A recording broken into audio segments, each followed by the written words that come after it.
Continuing with our simple Revit model family, we have a pool table that we're working on. Previously laid out the reference planes and the dimensions and parameters in the reference planes, constraints, and parameters movie. Then we added some solid geometry for the surface of the table and a sweep for the rail going around. And in this movie, we're going to add some void geometry that will cut through the solid geometry for the pockets of the table. So let's go ahead and get started. I'm going to work in plan view for this, and I'm going to zoom in a little closer, like so. And on the Home tab, there is a Void Forms drop-down button. And if you open it up, you'll notice that all the same shapes can be voids as well as solids, so you can do extrusions or sweeps or whatever you need. In this case, simple void extrusion should do the trick. We'll go ahead and choose that. And I'm actually going to zoom in really close on just one corner pocket. Go over here and choose the circle. Now I know that if I was being really particular about my pool table, that the shape of this pocket probably would not be exactly circular, but for our purposes, we'll go ahead and use a circle. I think it'll do the trick just nicely. And I'm going to draw this circle at a 2-inch radius, and I'm just going to let the snaps take care of me there. If you've got it at some other size, you can click on the temporary dimension and adjust that. Go to the Modify tool, select that sketch line, and I'm going to move this to the right 1¼ inches. So I'm going to type 1.25, and don't forget the inches, because if you just press enter, it'll be 1.25 feet. Then I'm going to move it down the same amount. So again, you just pick any old base point, you start moving, and then you type your number in and press enter. So that kind of positions it about where I need it to be. I'm going to zoom previous, and I'm going to mirror that around this reference plane to give me the pocket in the other corner. Click Modify, select it, and I'm going to copy it from its center and snap. I'll have to roll my wheel in to get a better look at that reference plane. Watch the tooltip. It says horizontal and nearest.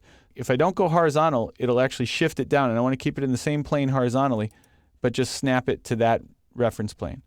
Go ahead and zoom back out, and then I'm going to make a window selection to grab all three, zoom out far enough to see the whole table, and I'll do one more mirror, but this time around this reference plane, and that flips it over to the other side. So I'm actually creating 6 pockets all in one single void. Now you could do one pocket as one void and then copy that 6 times, and I find this a little bit easier. Before I get out of here, you'll notice over here in the 3D view, I have a similar issue that I had in the previous movie. I'm going to go to Set Work Plane to remedy that and move this up to the playing surface and click OK. That's not going to be entirely right because it's actually going to put it above the pool table, but it will get us in the ballpark.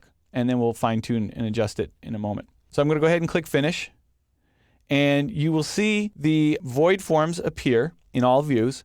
You can see they're 1 foot tall, and that's because over here on the options bar, the default for an extrusion is simply 1 foot, and I didn't change that. While they're selected, they kind of appear in this sort of transparent glass appearance.